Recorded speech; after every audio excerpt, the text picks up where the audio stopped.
I'll be starting a new painting. It's going to be one of the spacious compositions.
On the canvas, I never use any other medium than paint.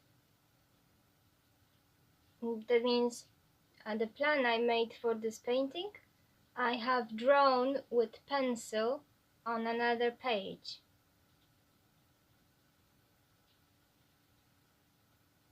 Actually, it is behind the camera and I'm sort of looking at it now.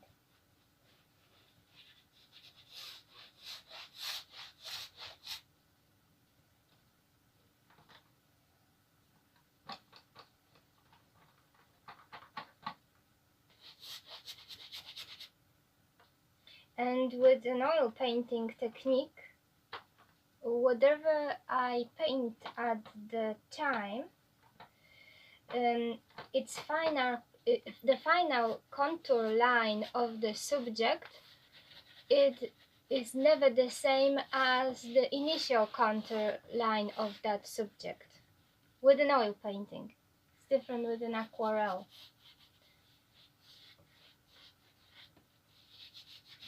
And that's what is very different to photorealism, which in my estimation is like painting by numbers and doesn't allow for the full potential of the oil painting representation to come out.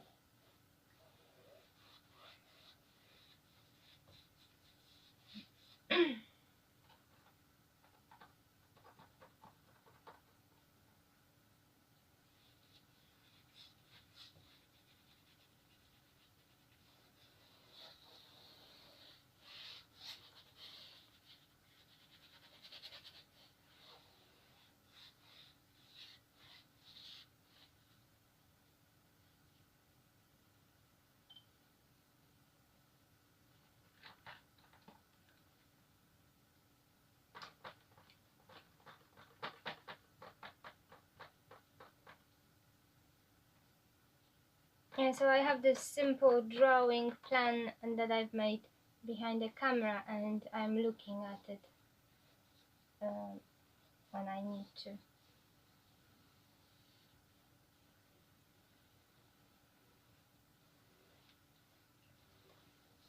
One of my oil paintings is currently on auction in an auction house in Warsaw. You can find a link to it on my site. And my site is katemerez.simdiff.com.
and I'm multi-streaming to different platforms, despite the fact that the multi-streaming platform which I used to conveniently do it to all the platforms at once seem to have disappeared. So there was this platform that I could stream from, and it would automatically multi-stream to many directions. But suddenly it just stopped working.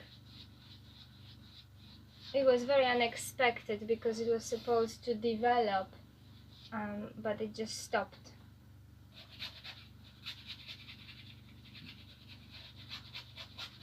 So now I'm doing it in a different way.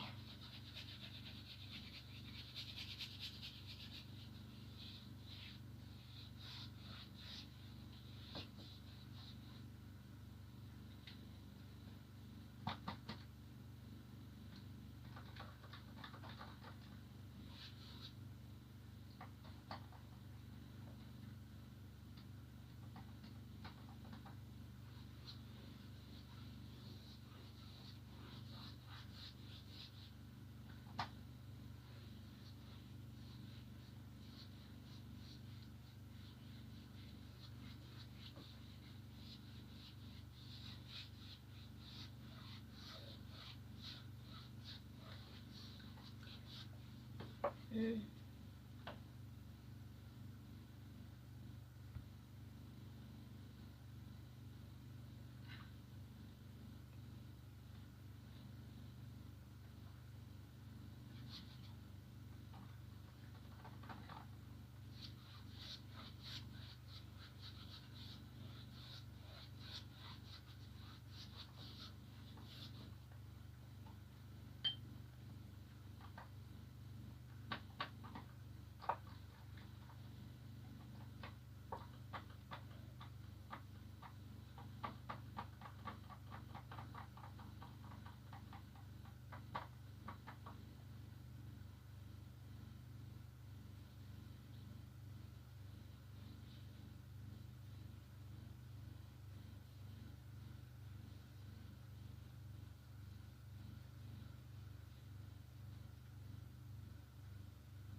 Yes, I treat my palettes in a very practical way, so I keep the paint as long as I can, as fresh as I can on my palette, and then I throw it away altogether.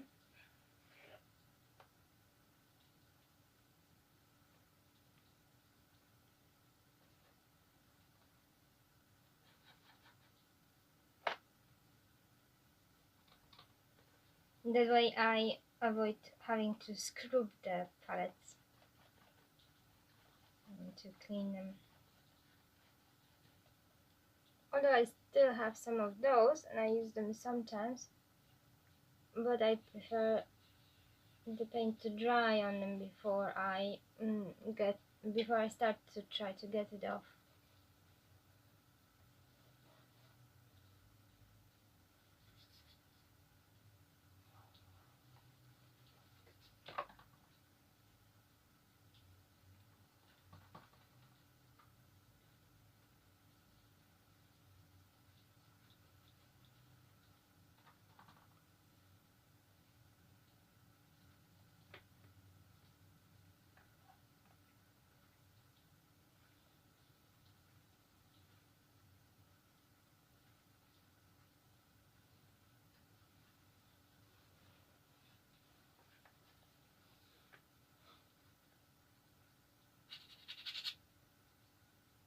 it was interesting with the compositional drawing because I have made a drawing some time ago of just a desert, basically, a very, very open space desert, and I had it for a long time.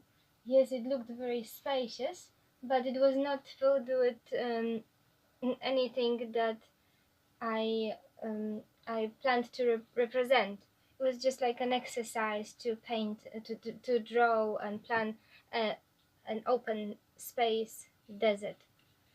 And then I used the drawing of a desert to plan, to make a plan for this one.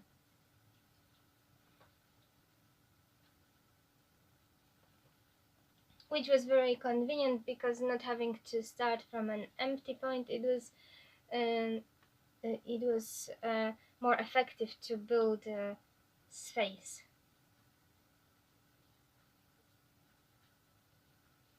The more suggestive representation of the space.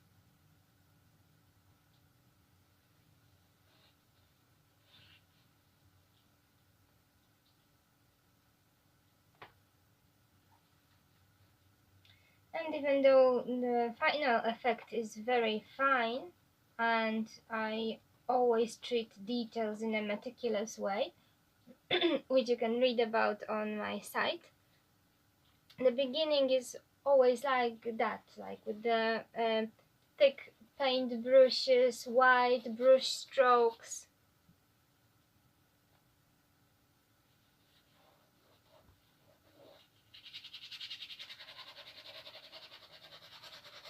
And very importantly for my technique, the final contour line is never the same as the initial contour line of an object that is painted. And this sort of changes and movement in the contour line, and that is the dynamics of it in various layers of the painting. That is what I use to make it look appear more spacious.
Yes, and no camera obscura or no, nor anything like that. Many people speak about camera obscura and they know about it, but I wonder how many do know about camera lucida. That is a really interesting one, but I don't use any of it.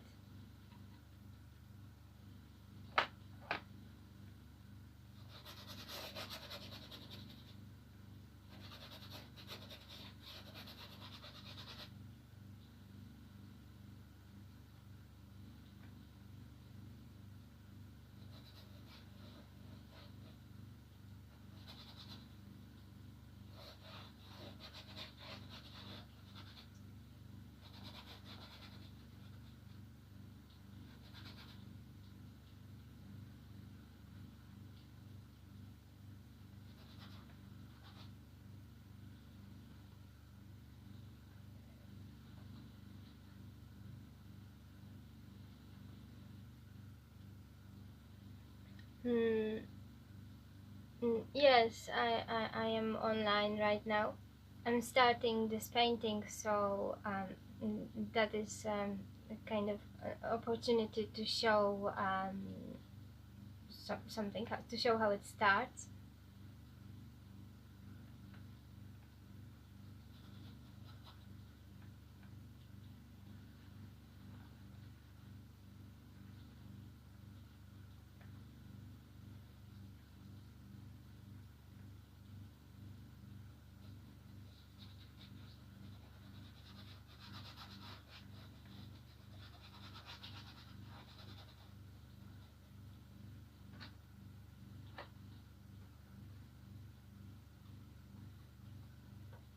Yeah, I'm preparing different projects as well. I One of my paintings is currently on auction in an auction house in Warsaw, which is a funny experience that I am testing.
and if it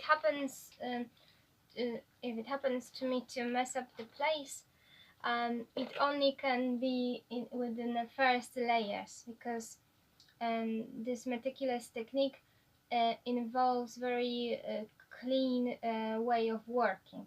But first layers of paint are the most messy, and there's the biggest option of splashes.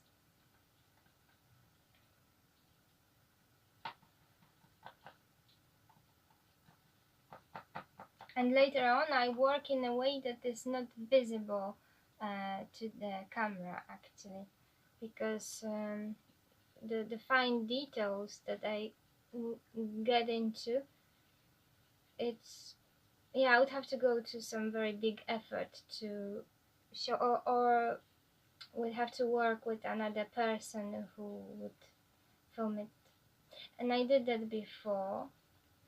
Some projects were done by a person who worked for TV theater, and it was great working with them.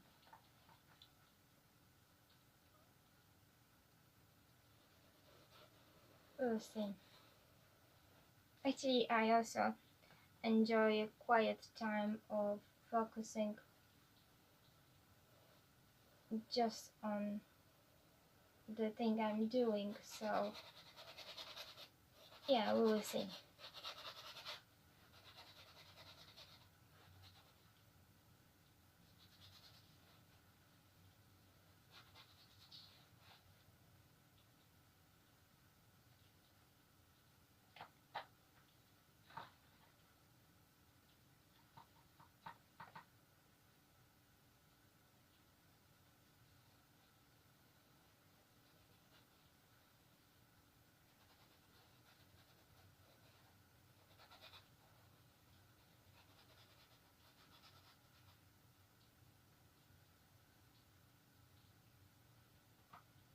With so many hours of work put into the creative process, it could be close to impossible to show it all, unless you'd really show each and every second of it, which I may do one day. Then I will just set the camera and let it roll for a very, very long time. Yeah, I could do that.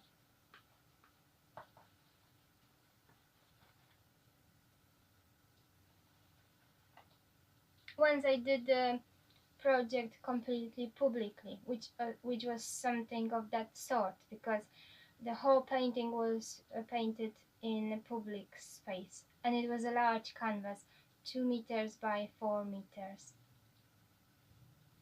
and everything was painted in front of the eyes of the public. And that was supposed to be filmed with the time lapse, but people filming didn't keep up with the time of work I was putting into painting, so there were bits missing.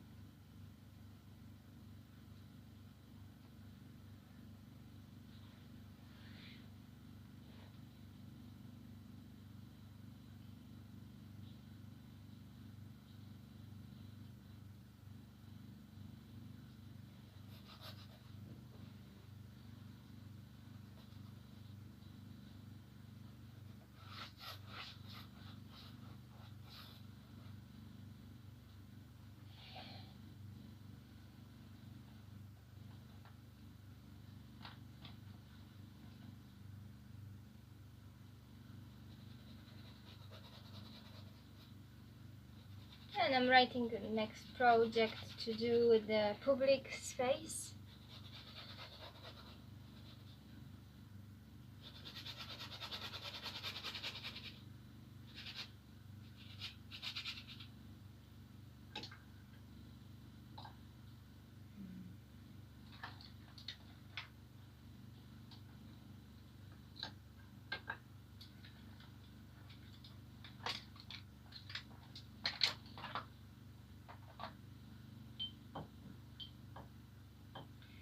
And part of my technique is to paint with the same precision the miniature paintings or the very large paintings.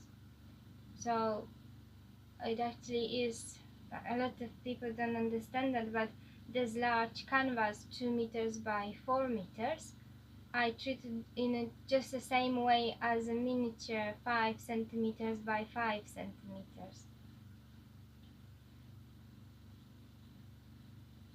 What? Hello? Yes, hello.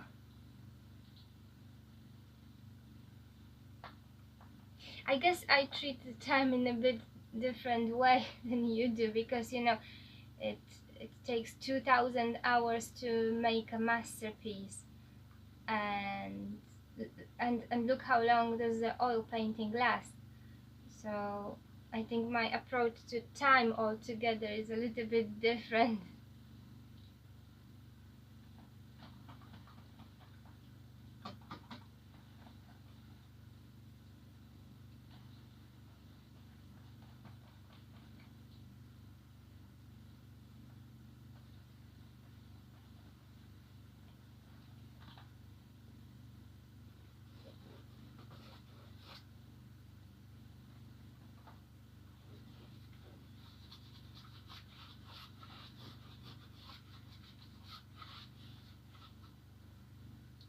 And you know, this a canvas that is stretched over a frame, that is something that it's quite a technological thing to do, but I can still buy it where I am, and um, it is done by a hand, because this is a linen canvas, and you can see on the edge that it's not being primed or glued by a machine, because the way you prepare canvas to paint is you stretch a linen over a wooden frame, that frame inside, and then you glue it and then you prime it. Yeah, so I had an issue recently because I had to go and check if the old person that is still doing it in the city is still providing the canvases like that, and the ready to paint a canvas is stretched over a canvas into the shop. And yeah, they they kind of became a little bit more lazy, and they just glue the linen. They don't prime it as much as they did before. But there is still there's still a way. Otherwise, I can do it myself, but I focus rather on the painting than preparation of the canvas. But I can do it from the linen and the wood.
And I put some more texts about the technique on my site, and just to explain certain things that people ask me about. I put some text.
Yes, the plan for this is very, very spacious.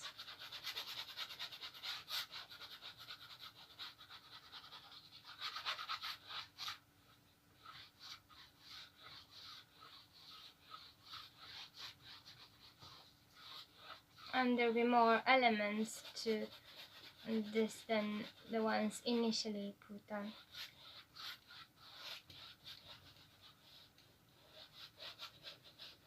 And recently I've also finished working on one of the paintings that I've been working live before.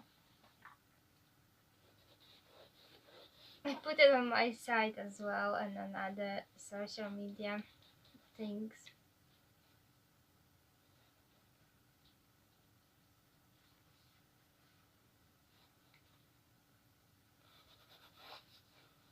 Yeah, and about the NFTs, I wrote about that as well. So if you want to know my answer, you can check on Twitter or Instagram or Facebook.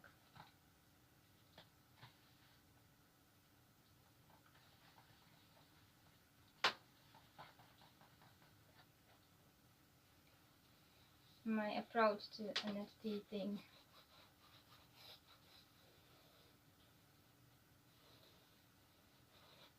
Yeah, but my Mooney painting is finished. And other things go ahead as well. I'm very interested to see how that auction goes because it is in my country.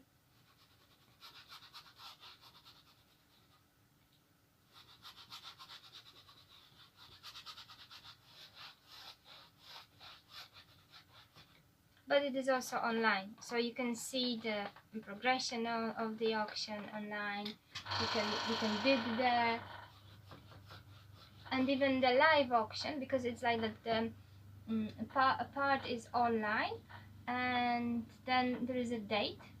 In this case, it's the 8th of May, the date where the live auction takes place, and that is also possible to see online live as it's happening.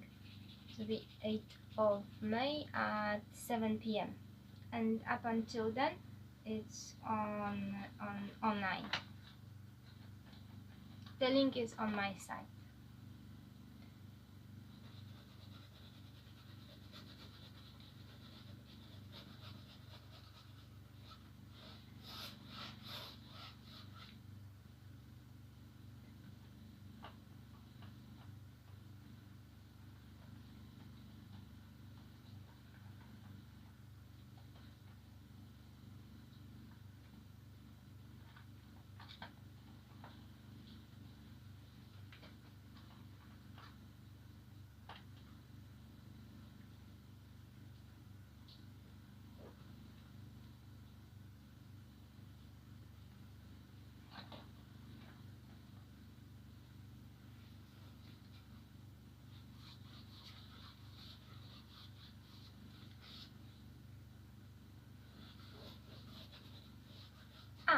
And also the painting is actually hanging there on a wall, so people can go around and see it.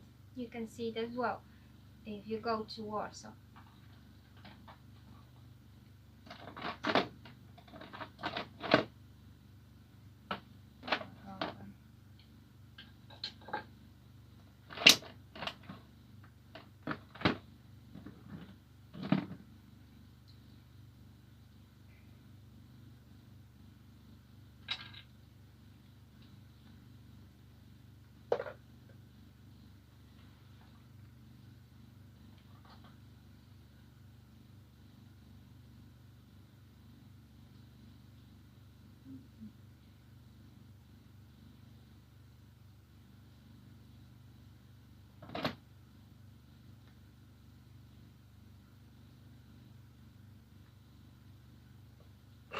Hello.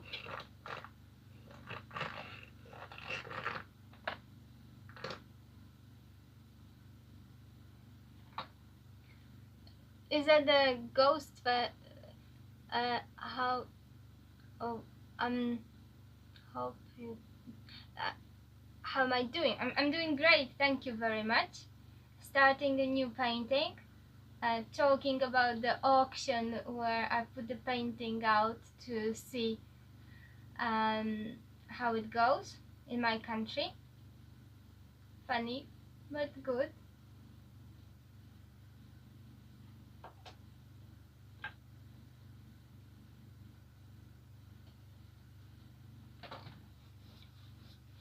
Why it is fun?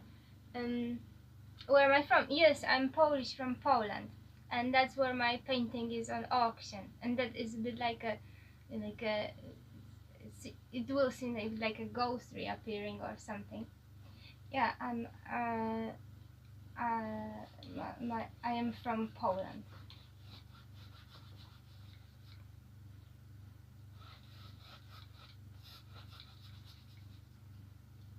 Poland. What? I'm living in Katowice. Yes, I am. Yes, I like that city very much.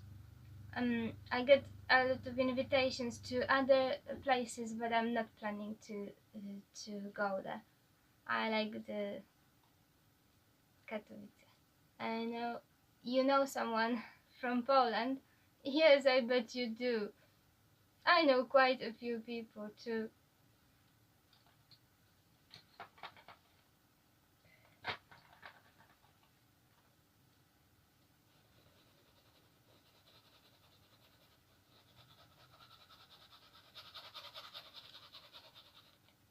Mm.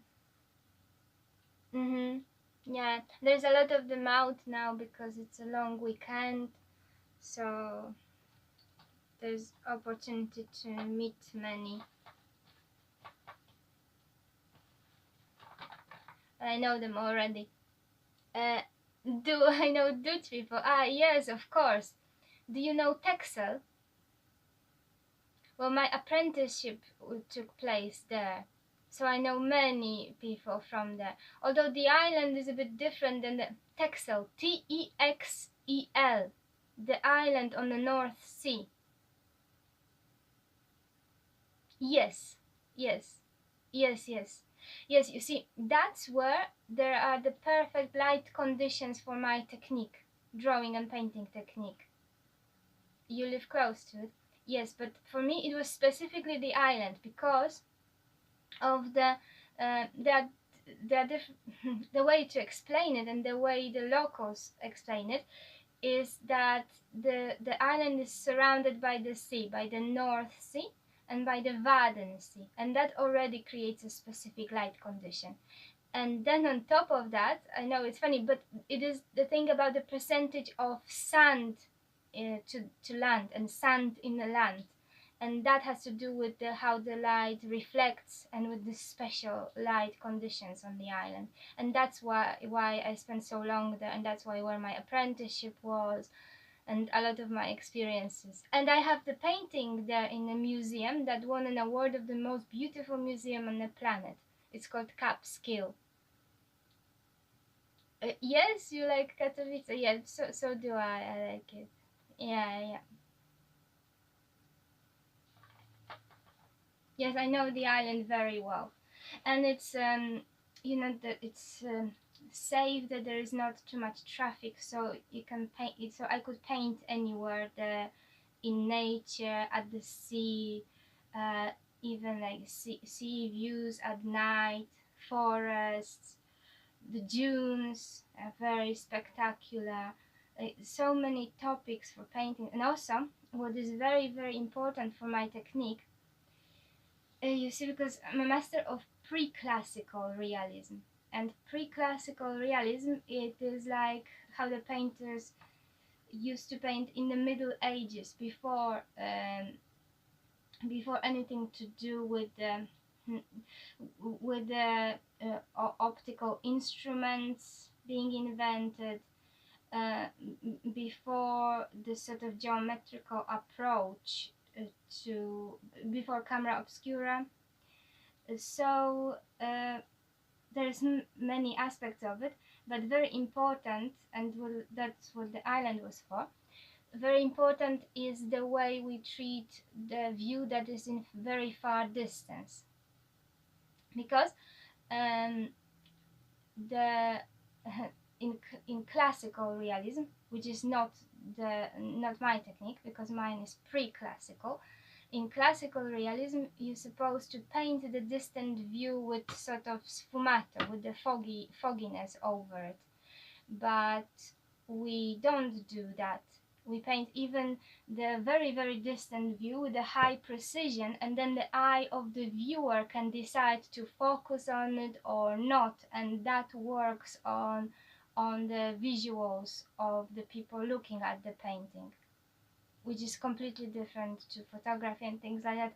And that is also why the island was very important, because that's where, with all the light conditions I tried to slightly describe before, that's where the distant view was very, very clear. Sometimes on a very good day could see the next island or the mainland or anything in very, very far distance. So that was very, very important. And that's where I sort of uh, I cleared out, I flushed out from my from my hand and eye coordination this sort of residue from the traditional art education, like the art academy and things like that, because that's where they teach, that's what they taught me, that oh no, anything in the distance it's sfumato, because it was written by Leonardo da Vinci in a treatise on painting, and that's where people base realistic techniques on, especially in an institutionalized way. And they told me, at least, oh, whatever is in the distance, you don't see it very well, you see fogginess. But no, on the island it was such a precision. It was amazing to just look at at things that were so far, and I could see them so clearly, and then I realized, yeah, I can paint them so clearly, and it does not flatten the landscape that I make, it actually enriches it. And I spoke about that with a lot of painters, and eventually my paintings got into the museum there, which is quite a thing for a non-native artist.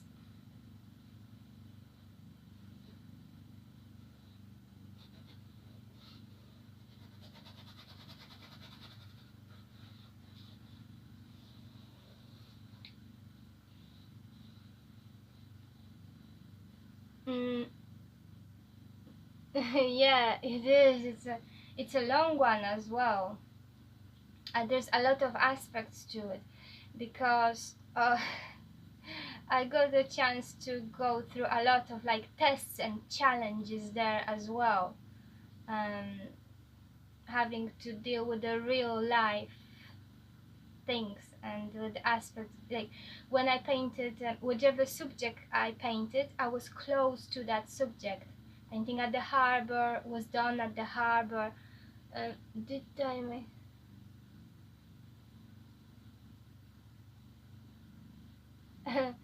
No, I made many paintings. My experience, it is what gives me. That was the whole thing. Was, do you know what is the meaning of rite de passage? Rite de passage.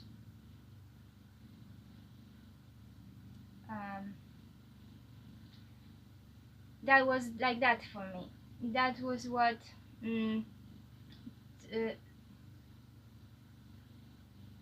It doesn't ring a bell to you, yeah.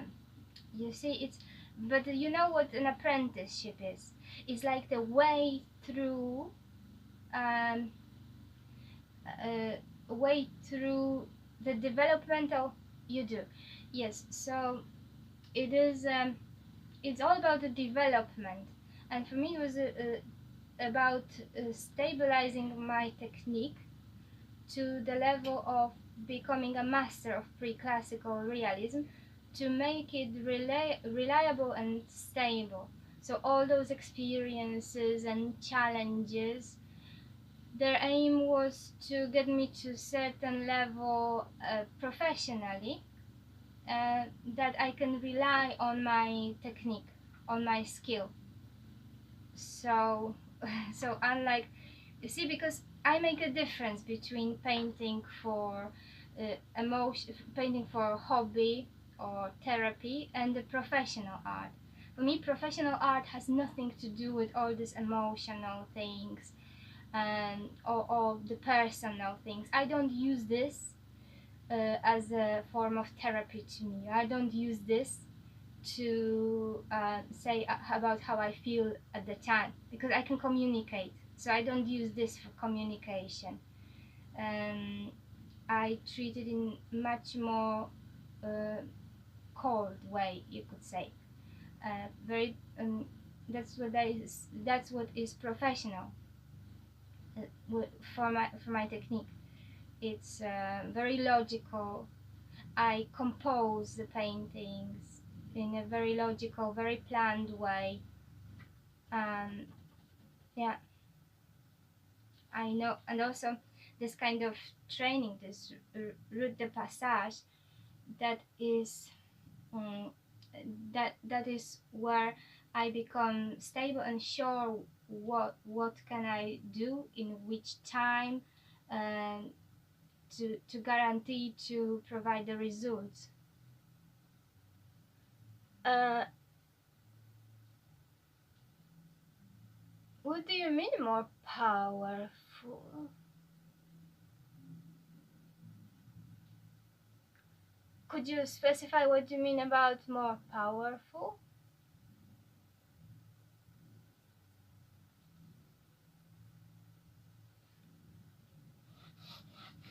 I think the more, more powerful.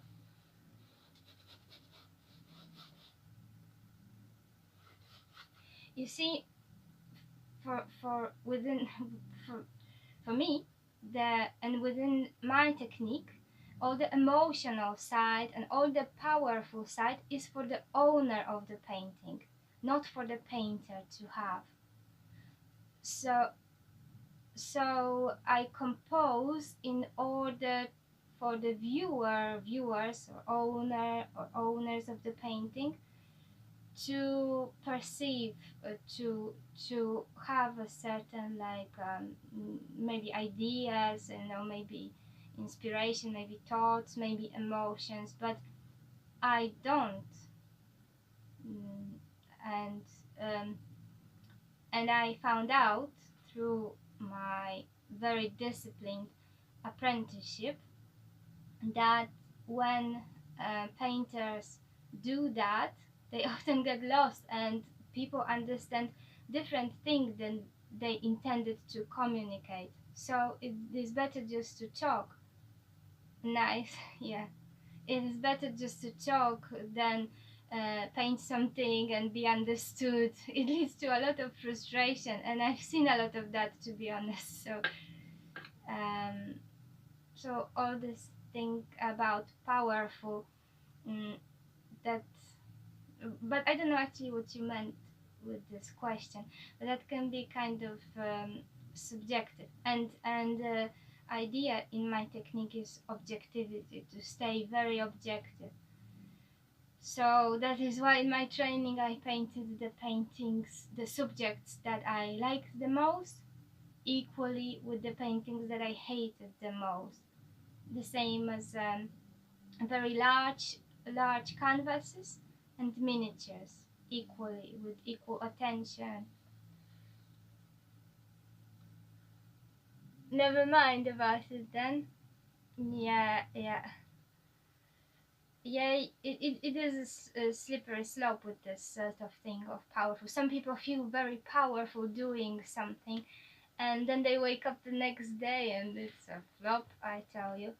So I don't work in this way. That's why I went through this disciplined apprenticeship. That's why I obtained this traditional realistic technique, to have this the stability and yeah, stability and clarity of forms. You was talking about Yes, like that one. Exactly. This is definitely not what I do. I literally, the masters of pre-classical realism traditionally painted anonymously, and the work was only recognizable by the brush strokes, by the quality of work, and it has nothing to do with branding or marketing, like the person you mentioned there. That is a work, the name is the work of people dealing with the other aspect of art, other than making it, other than painting. I know there is plenty of stories about art and artists, and when I look at them, yes, they are made for certain purpose to show to the people, but to be honest, they don't have much to do with the reality of life. And I've met other artists. It's not that, although my way was very individual, very independent. I did 3 semesters at the art academy in my country. Then I decided to leave it, to start to learn the technique, traditional technique, pre-classical realism. And even though that is very individualistic way, as I was learning during my apprenticeship, I've met a lot of other artists working independently also, or in groups in different places in Europe. On the island itself, there's plenty of artists because of the light, I think.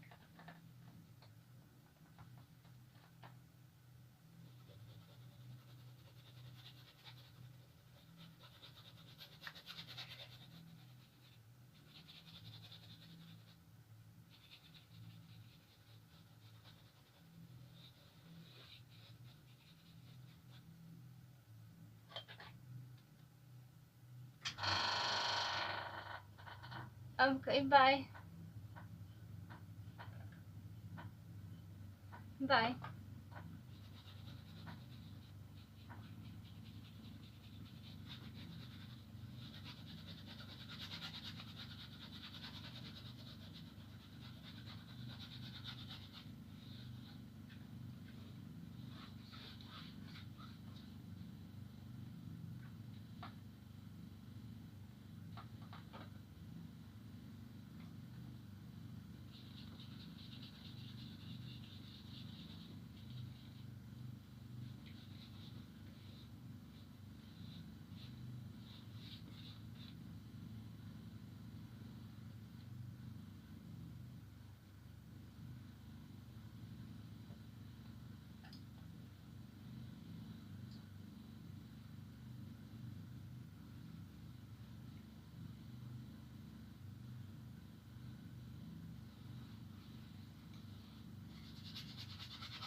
And there was pretty much everything on that little island that I needed as elements for training.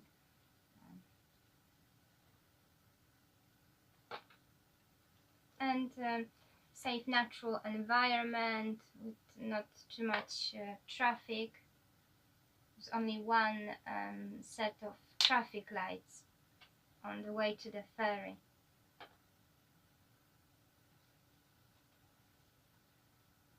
Could set up anywhere and draw and paint. In reality, that's why now it doesn't matter if I work from reality or compose or use the photos, because I use them anyway only for observation.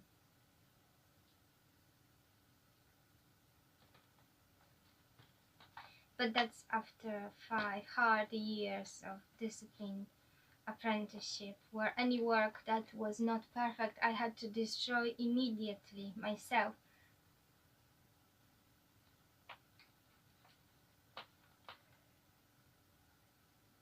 And then the last piece, masterpiece, like when I become a master, I had to destroy as well.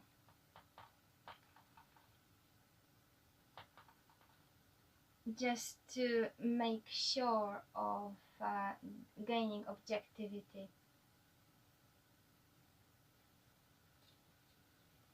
And that's why now people are surprised, but it doesn't matter to me what happens with the paintings after I finish painting them.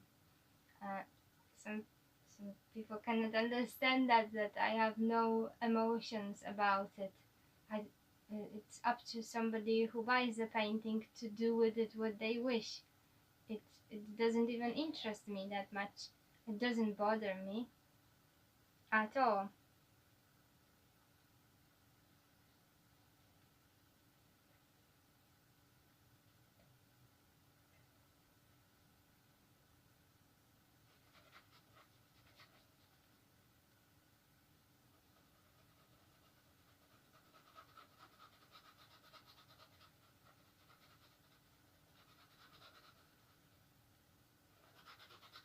I haven't got the feelings about that.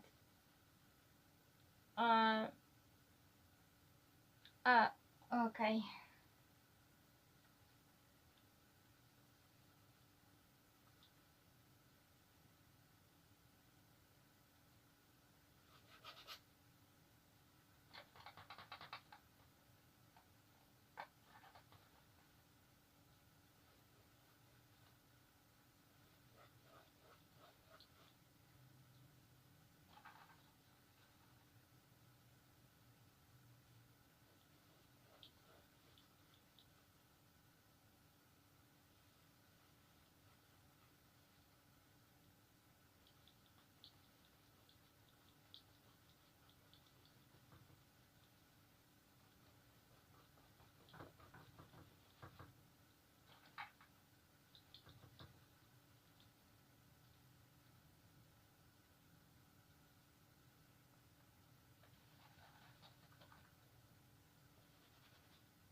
Yeah, that is my part. My part is to make the painting as perfect as can be, and in the agreed on time if it is a commissioned piece, and it's for the person who has the painting to do with it what they want. It's like this auction now whatever happens with the painting that is being auctioned, it will depend on the person who purchases it, and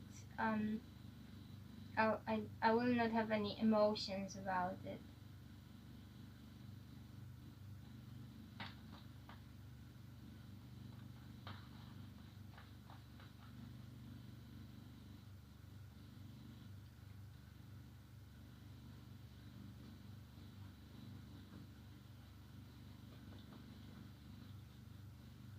But to achieve this level of objectivity, to achieve this level of objectivity and professionalism, mm, that's what it took. This disciplined, difficult apprenticeship, uh, not mass education, so not with large groups of other students and so on. But then that's also what it took to destroy not perfect works, because then when you think about it, maybe you can understand that then but perfectionism becomes stability that provides the quality of the artwork, and there is no way back on it. When the painting is finished, it's finished, and it goes its way. And it's not like they say all the some of those stories I told you that they write about the artists, or they show films like, oh, that masterpiece is never finished. No, not true. But it's finished. Painting is finished when it's finished, and it's finished then, and that's it. It is. There is a time when it's beginning, middle, and end, and that's it.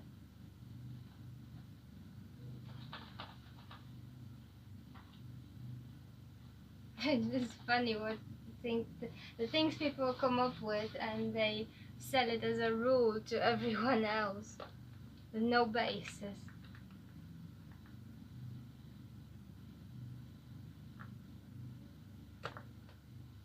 Of course it's finished. When it's finished, it's finished. This one is beginning. The finished one is on auction. You can find a link to auction on my site. That's finished. Beginning, middle, and end. And it doesn't matter that it may take 2,000 hours. Yeah, thank you. But when it's finished, it is finished. That is also within what I told you about my different approach to time. When the painting is, so I said it. When it's finished, it's finished. What explanation does it take? But this one is beginning now, yes, and it may take some time. That's what I mean about the different scale, because I think it's difficult for people to understand how can you spend 2,000 hours on something, and then it's finished and let it go and not care about it. But that is why, because you did the best you could on it, within the means of the stable technique that you've gained through years of disciplined work, and then the masterpiece is completed, and it's complete, and it goes its way. That's why during my apprenticeship I had to draw and paint every day, 10 hours a day, every day.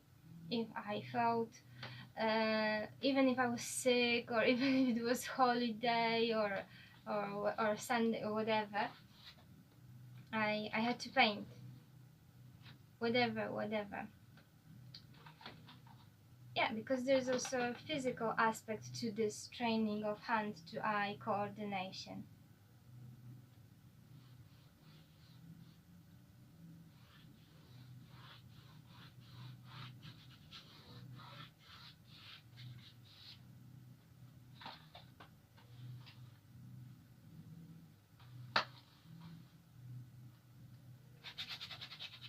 Yeah, 10 hours a day, every day. No excuses, no.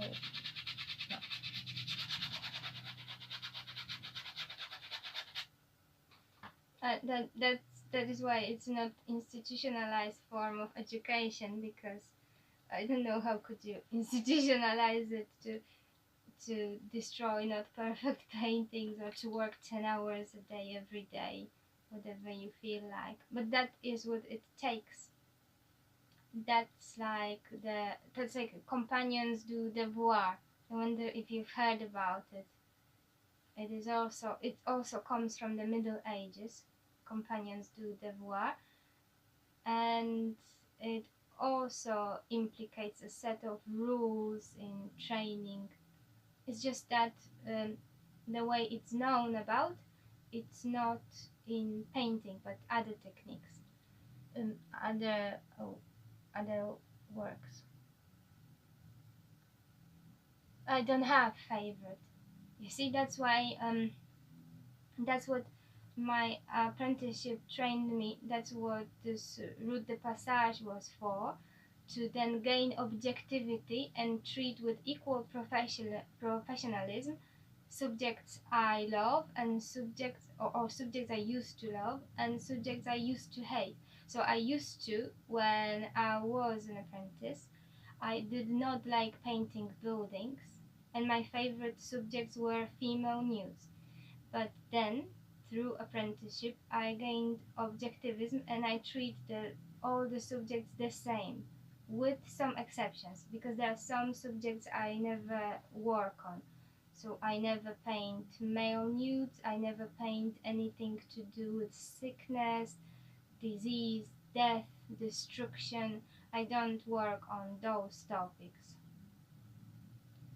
But every subject and each composition I treat in the same way. So I don't have, because I don't, that's what I mean about professionalism. I don't paint to please myself. I don't paint to express myself. I don't paint because I like it. I don't paint to therapeutize myself. I paint because I'm a professional artist. And that's why I treat it in cool, logical way. I compose the painting and I make it as perfect as can be. And with the means of technique of pre-classical realism, I can provide a lot of perfection. I can guarantee that. And that's it. Yeah, what I mean, a lot of perfection is with the details and the composition.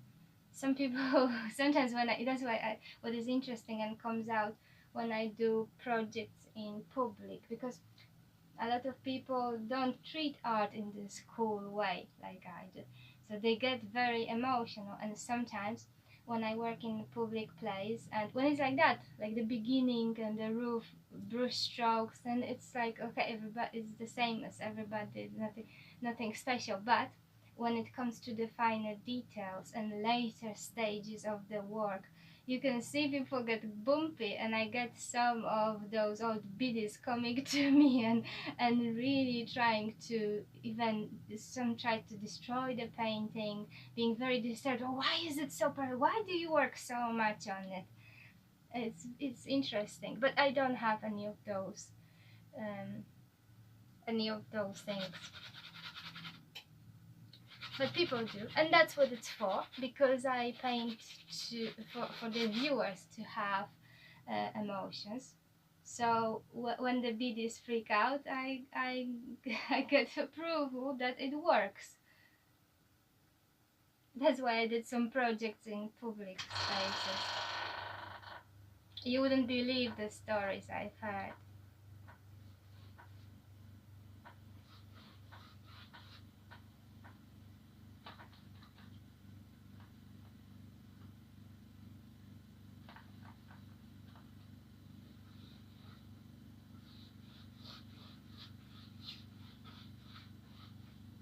And the levels of disencouragement that some go to.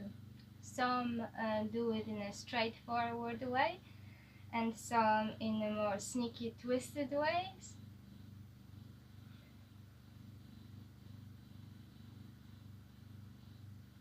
Some in a nasty, some in a kind way. all kinds of things. That's why the experience is so important.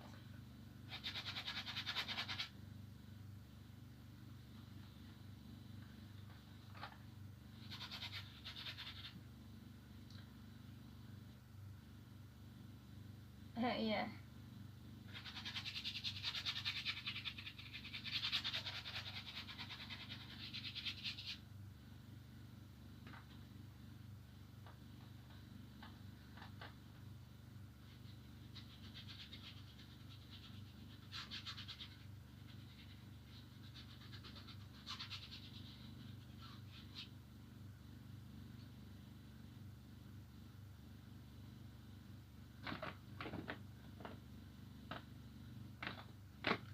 As you know, there's also competition in art. It's not as clear and open and honest like in sports or other domains, but there is a strong competition in art.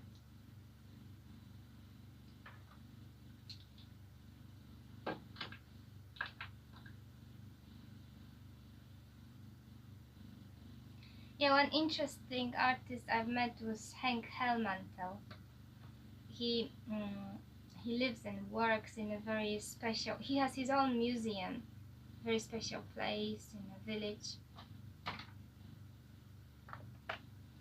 He kept on to realistic paintings. And he kept on to realistic paintings. He continued painting realistically, even though at the time all the other styles dominated the art education where he came from. So he was from. They were talking about this time in the Dutch academies where they stopped cultivating realism in any form, and it was really interesting. He was quite older now, 70 something, and it was interesting how he kept to realism even though was so heavily disencouraged to do so. And then he opened his own museum and did everything in a different way. And we paint completely different techniques, but it was interesting.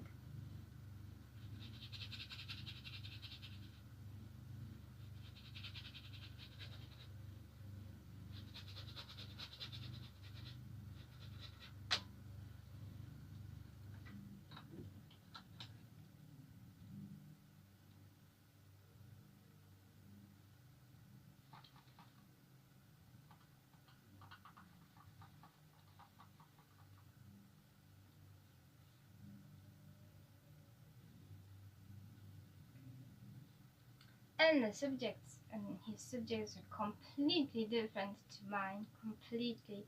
And especially at the time, I mean, the paintings I had then, I turned up to his place with my paintings, but he was really alright. The subject, you see, when within professional approach to realistic art, the subject doesn't matter. It's about the technique and objectivism.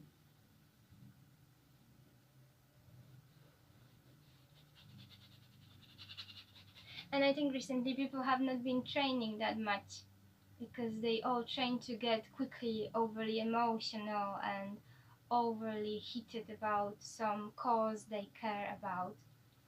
But it's not really like that. And it's funny to me that they especially like to get so emotional over not about that actually, about any topic that is dear to them, right? Yeah.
the northern light and the quality of precision of the distant landscape was a very, very important thing for me to see and to work with, and to work in the circumstances of.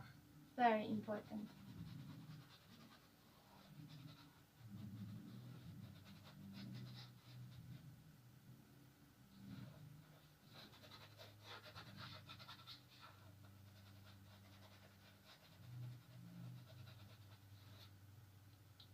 And like with the photography or with the way the camera works, and some paintings are done that way, and a lot of some paintings are done in that way, and the camera works that way, that the only one part of the image is precise and the rest is sort of unclear and foggy.